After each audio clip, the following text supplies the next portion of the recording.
ఈరోజు అయితే మనం రాయగడ వచ్చాం. రాయగడ అనగానే ముందుగా మనందరికీ వినిపించే పేరు మజ్జిగౌరి అమ్మవారు.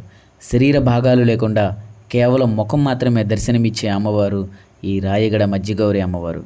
రంకెలేస్తూ ఉరకడానికి సిద్ధంగా ఉన్న 5 క్వింటాల ఇత్తడి లోహం గుర్రం పైన అమ్మవారు ప్రతిరోజు రాత్రిపూట ఊరేగుతూ ఉంటారు.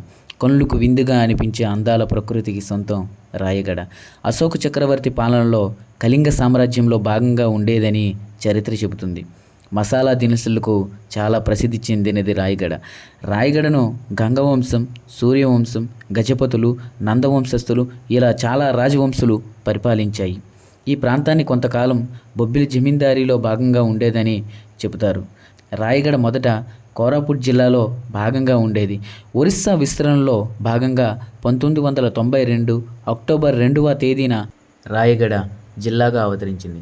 దేశ నలుమూల నుంచి కూడాను భక్తులు వేల సంఖ్యలో వచ్చి అమ్మవారిని దర్శించుకుంటారు.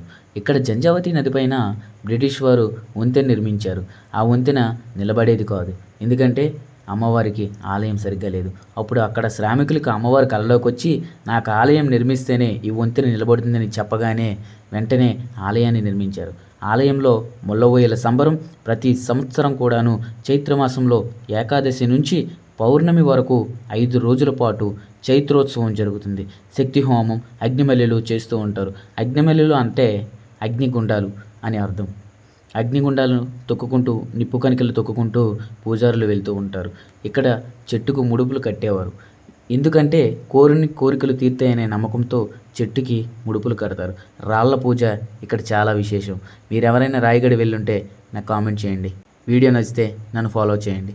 Thank you to all. Love you. Bye.